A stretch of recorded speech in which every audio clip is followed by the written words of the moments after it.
In this next lesson, I just want to go and tackle some examples of instances that you might encounter when you build your projects while using the float and clear property.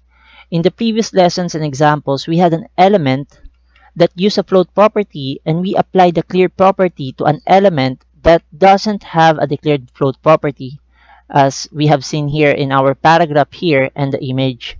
In the following lessons, or in this exercise, we will handle the float property being declared on all of the elements, and we would want to see how they will work together and how they can be rendered or displayed by the browser once we use the clear property inside of an element that has a float property declared inside of it.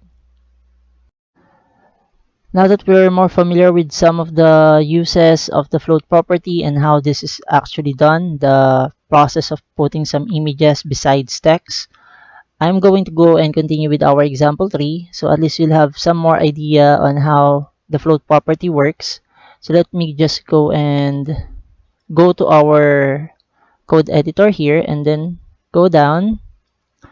And let's now work with example number 3 here. Now what I want to do here would be to go and create 5 divs with a class of box multiplied by 5. Then in each divs, I also want to have them some modifiers. So let's go and let's see what we have here. So I want to have modifiers, so let's remove that. Box dash dash. Let's save that. Now I want this to be box 1, box 2, box 3, box 4, box 5.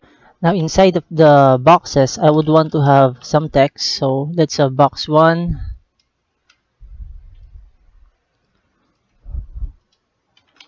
box 2, 3, 4, and 5. Now let's go to our style sheet here. And then let's go and put a comment here. Example number 3. And now let's select the box container, and I would want to text align the text inside of it. And I want the text to be colored white. And I want to have a 20 pixels of padding inside of it. I also want to go and copy the container here. So let's go back here. Let's put it on top of the order here, of the order of our code declarations. Now let's go see our document.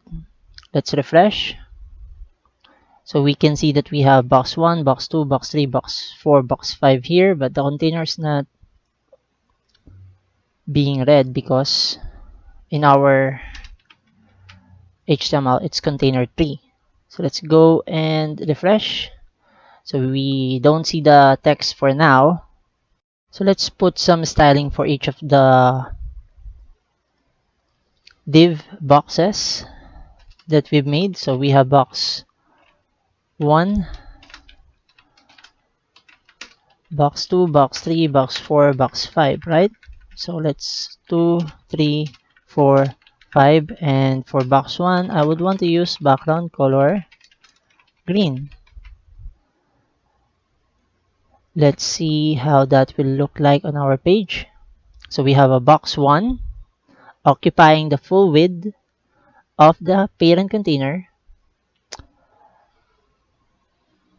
We know that this is happening mainly because, again, if we go back to our code editor here, we know that this is a display block.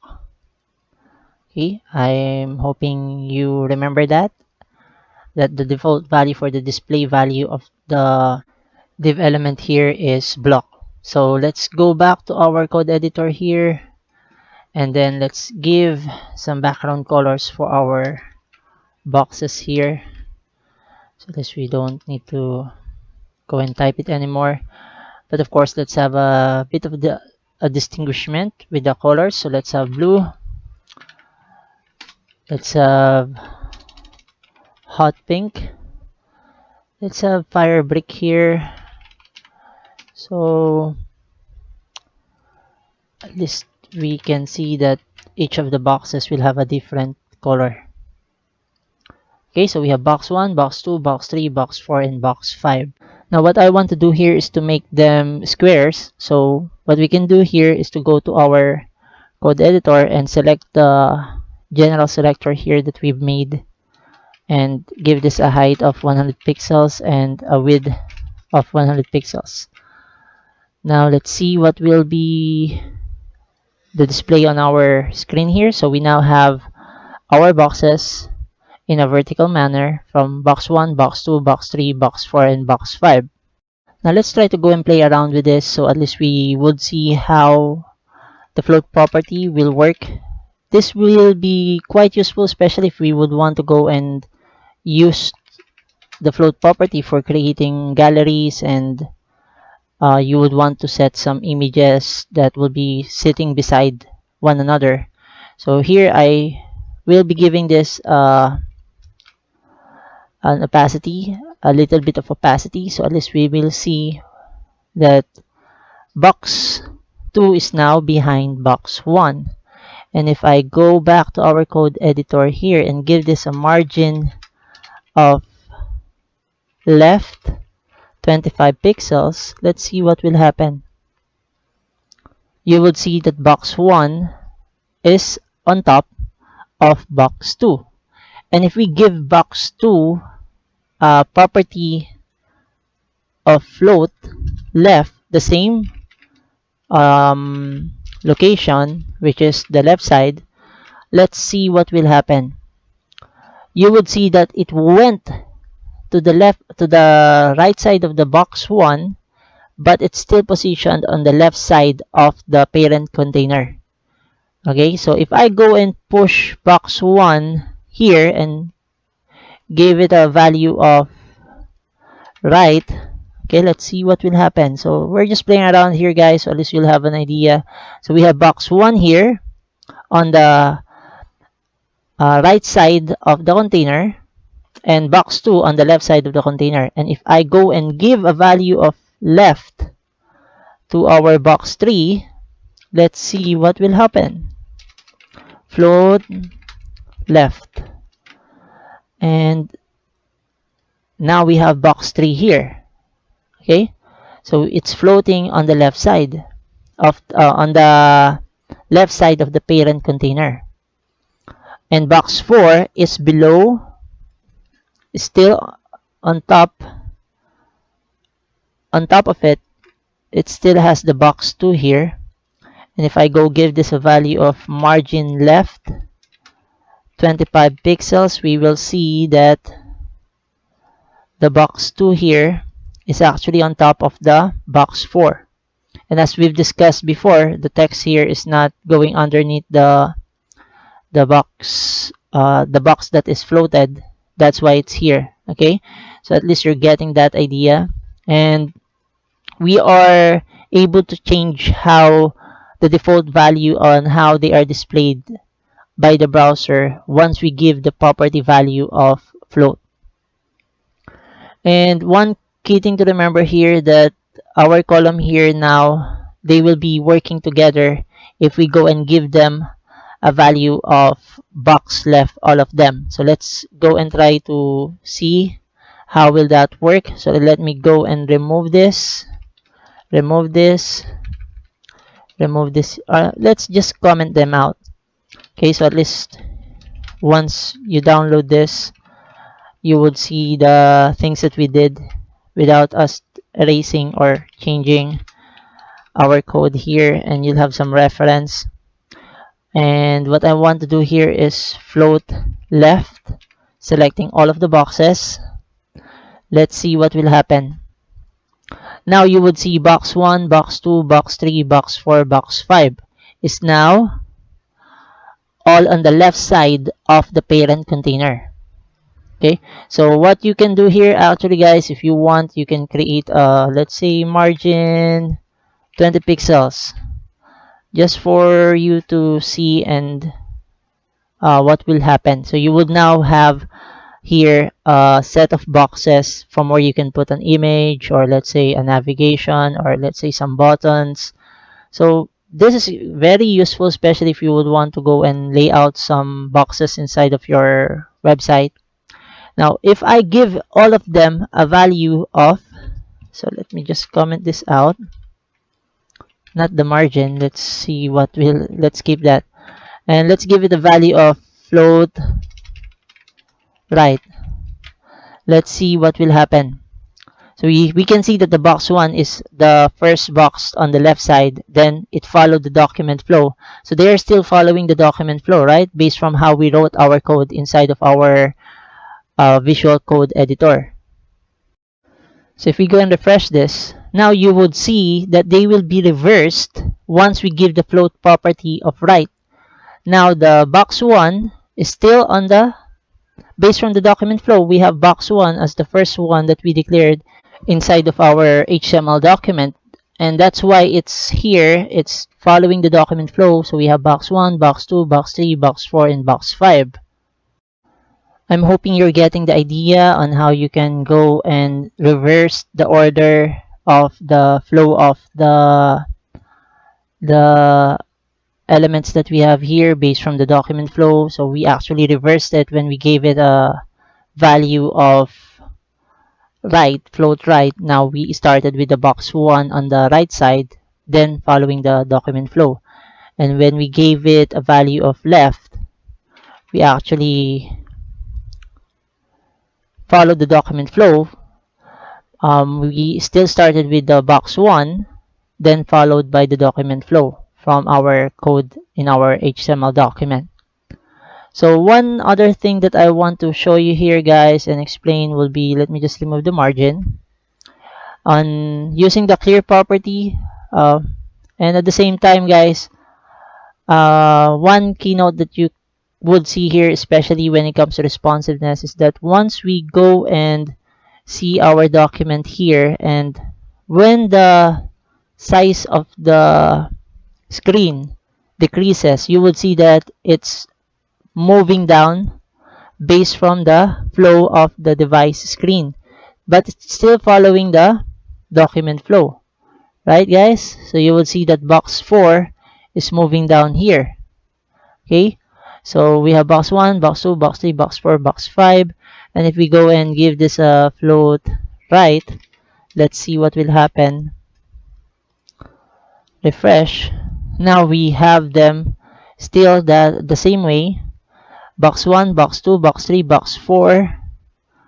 So this is going to be quite useful, especially if you're going to be layouting your images or your elements in your website, and you would want them to be responsive on specific breakpoints when they reach a specific size or screen size. Another keynote that I want to actually show you here, guys, is the idea of, let's say we put this on the left, just so that you know and you would be able to see what will happen if this happens, guys. So let's say I have my boxes here, and I would want to move this box down one line. We can actually maximize the use of the clear both property, and that will allow us to go and put the box down one line. And that just simply means that we are moving the element down to clear past both left and right of the floats. So you would see here that we have all of the elements here floated to the left side. And the question here is that we use the clear both. Even if we go and read through the documentation, let me just show you here the documentation of W3C. The explanation here is saying that no floating elements allowed on either the left or the right side.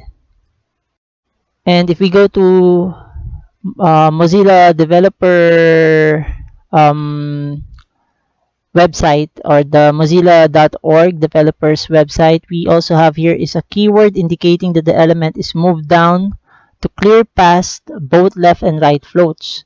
This is the reason why I want you to go read more than just one documentation, because sometimes the interpretation will be a bit difficult to explain in your own words, and the best way to actually really understand how it works is for you to see how it works. So here we know that if we want to go and bring down and clear the box tree here that is floated to the left of other floated elements to the left of the browser, we maximize the use of clear both. And for you to not get confused, don't use the left here that will not be doing anything, because this is saying that this box element will not be allowing any floating items on the left side, right? And if we go and put this on the right, you would see it goes back up there because this box element is not allowing any floating elements on the right side. So what do I mean by that? Right now, all of these elements are floated on the left side of the browser. So if we go and replace this with right, you would see that it got cleared because it's not allowing any floated elements on the browser on the right side of the box tree. So it got cleared and it got moved down here because we declared a float right to all of the elements that we have here on this browser right now. So we know that the box 1, box 2, box 3, box 4, box 5, based from the class declaration of the CSS code that we have here, was floated to the right. So if we go back here to the left, we can see that it went back to a horizontal line here, and it's not moving any of the floated items here down, mainly because we were clearing only the right side, any floated items on the right side of the browser. So as we know here, we are not allowing floating elements on the right side. So just go back here and not make your life that difficult. Use the convention here, which means clear both. And if we want this box to be also cleared, what we actually just need to do here is to maximize the use of the clear both also. So you would see that each of the boxes will be going down depending on the needs on the layout that you would want to do in your project. You would be able to maximize the use of the clear property for you to be able to go and move each of the boxes based from how you would want to lay out your boxes, your images, and other elements inside of your project. So as a final remark for this specific lesson for float property exercise number 3, I just want to go and remind you that the clear both here is the one that we would want to use 99% of the time when we are applying the float property in some of the elements inside of our project.